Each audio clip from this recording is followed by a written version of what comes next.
welcome to session 2 of mindfulness-based cancer survivorship. Remember, in our first session we discussed a calm mind is a healing mind. We discussed what mindfulness is and the significance and how it impacts us both physically and mentally. Did you know that your best medicine is free medicine? Your best medicine is your breath. Andrew Weil, a physician in Arizona who established the Institute for Integrative Medicine and is known as the father of integrative medicine, says the breath is the most important thing we have for our health. Let's talk about what your breath does. When you breathe, you expel 70 to 80% of your body toxins. Your breath also influences the stress response. Well, what happens with the stress response? The stress response affects your heart rhythm, it affects your circulation, digestion, and the immune system. So let's talk about how we breathe.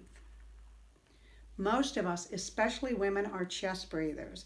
Remember, we were told all our life to keep that belly in, don't stick your belly out.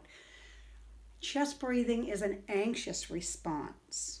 We chest breathe when we're upset, when we're stressed, when we're anxious.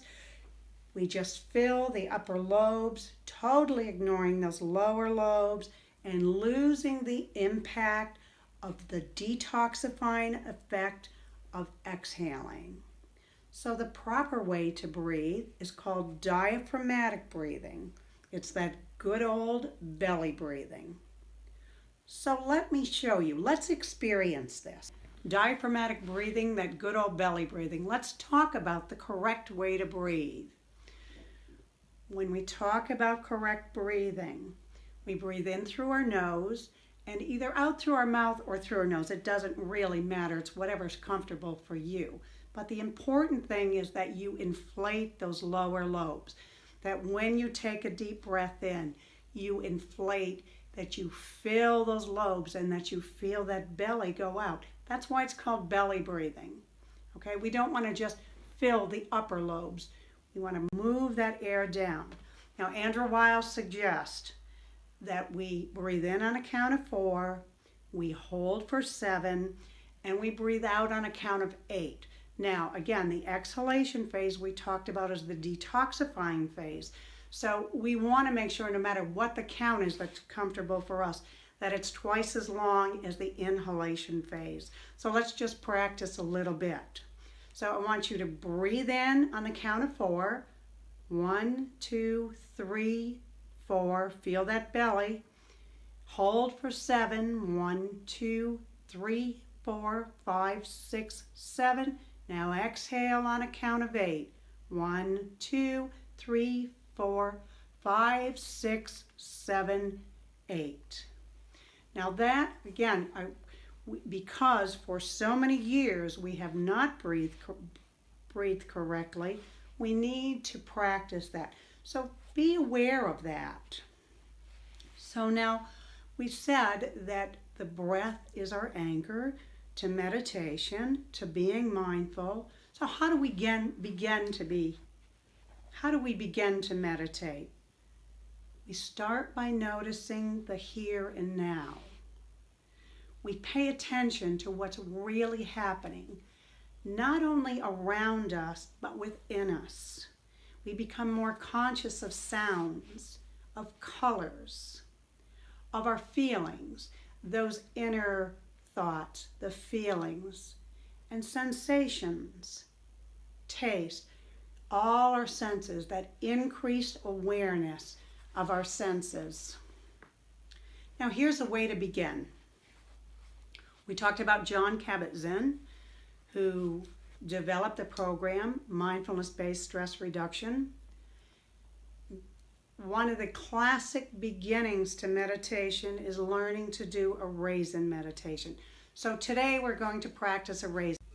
So what I'd like you to do is put us on pause, get a raisin or any small food item, and then come back and resume play.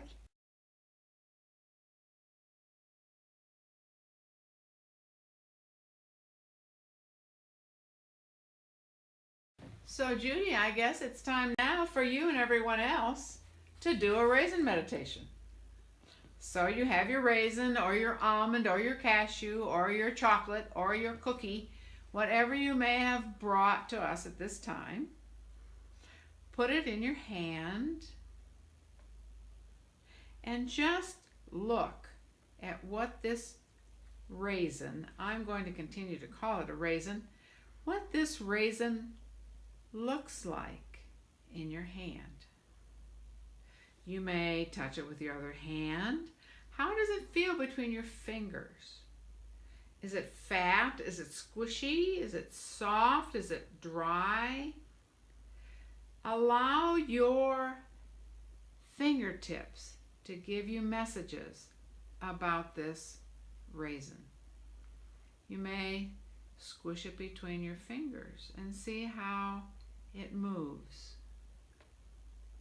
So continue just to look at that raisin. It's pretty wrinkly. Your raisin may have a stem, a piece of a stem. And as you look at that little bit of a stem that's left on your raisin, imagine that that is where life came to this raisin and how that raisin's life was connected to the earth, connected to all other life. And just allow yourself for a moment to marvel at the miracles of creation that connected this little raisin to the earth, to life, and to you. Continue to move that raisin around, and you're seeing it now. As you move it around, you may notice that your mouth is feeling a little more juicy. You may have more saliva going on as you pay attention to that raisin. So take that raisin, and you may be able to take it from hand to hand and see how much it, kind of feel how much it weighs. It might feel a little heavy or light. And then you take that between your fingers and bring that raisin up to your ear. My goodness, you might even hear your raisin. Might even kind of squeak between your fingers. All the time realizing that while you're doing this with your raisin, you may actually be having a lot of saliva production in your mouth. So take that raisin between your fingers now and bring it up to your lips. No putting it in your mouth yet. And be aware of how easy it was to bring that to your lips. There was a time when you first came into this world that if you had tried to bring that raisin to your lips, it would have hit your ear or your nose. You do it now so automatically. You do that with ease. There are people now too who are older who couldn't bring anything to their lips if they tried. So that we can give gratitude for the ease with which we bring the raisin to our lips. And as you bring it to your lips, you may start to taste it. Okay, go ahead and allow your lips to bring that raisin into your mouth. No swallowing yet and no chewing, but be aware of the sensations in your mouth. Be aware of taste, smell, urges that you may have to chew, to swallow. Become aware of how your body moves that raisin around in your mouth. What moves that raisin the most? Your tongue, your teeth? And as you move it around, be aware of any thoughts or feelings that you have. This is such a stupid activity, but maybe I'm learning a little bit more about raisins. Maybe I'm tasting raisins a little bit more completely. Be aware of whatever those thoughts and feelings are. And go ahead now and bite down on your raisin. And be aware of the burst of flavor that comes into your mouth. Take several chews and be aware of how the enzymes in your mouth are combining with that raisin. As they combine with that raisin, be aware of how that is promoting digestion. Chewing. And go ahead now and be aware of how that raisin is being brought back to your throat for swallowing. As you go ahead now and allow that raisin to enter your system, being grateful for all of the enzymes that have come to help you digest this raisin to its full capacity within your body, so that it can bring all of the healing potential that this raisin has for you.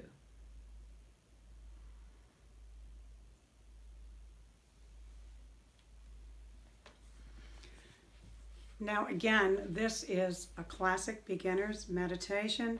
This just gives us an idea of how medication affects us, how it affects our perception of our senses. Remember, with the raisin, there was an increase awareness of the taste, of the smell, of the sound. So again, it's not only an increased awareness of those things around us, but also internal as well. Now, we have learned 3 informal meditations. You've learned to pay attention to your breath, and that's very, very important that you practice every day and focus on breathing correctly, because again, breath is the anchor to the present. Mindful eating, we just experience what it's like to eat mindfully, to be aware of that food, to be aware of our motor ability, to be aware of how we respond physiologically to food, and relaxation breathing. Now, we also incorporate in mindfulness meditation formal practices. And the first formal practice I'd like to talk to you about is sitting meditation. So find yourself a quiet place. You need to have a place of your own where you're not going to be disturbed. I want you to sit with your back straight. You can either close your eyes or you can focus softly in front of you. So now breathe slowly, follow your breath, and breathe naturally into your lower abdomen. Continue to focus on your breath, breathing naturally. Thoughts are going to enter your mind, and when you notice the thoughts are interfering, just go back to your breath. Keep going back. Remember again, focus on your breath. Your breath is your anchor to the present. Observe your breath. Again, your thoughts will come and go. Don't follow them. Let them go. And again, come back to your belly and to your breath. You should feel the air filling your belly. I'd like you to start practicing this for at least 10 minutes per day and extend this as you become more comfortable with this. Should work up to about 30 minutes per day. And again, as we discussed, mindfulness is a daily practice. It's a daily commitment. Remember, when you're in the present moment, also there is no time. Clock time isn't important at all. The present moment means we are right here, just being in the here and now.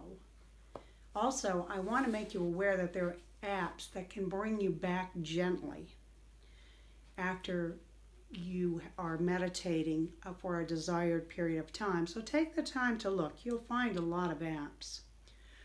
The last thing I want to talk to you about today is journaling. And that means documenting. Okay, I want you to write down the practices. It does help to ground your practice. It helps you to become aware of those aha, those moments in your life where suddenly you go, sheesh, I didn't realize that. Wow, I never saw that before. I never noticed. I didn't realize I felt that way. So it helps us to keep track of those moments, and it helps us to be aware of what's actually going on with us. Research certainly speaks to the power of journaling to help you in healing. Journaling helps support that healing process. Thank you, and we'll see you next time.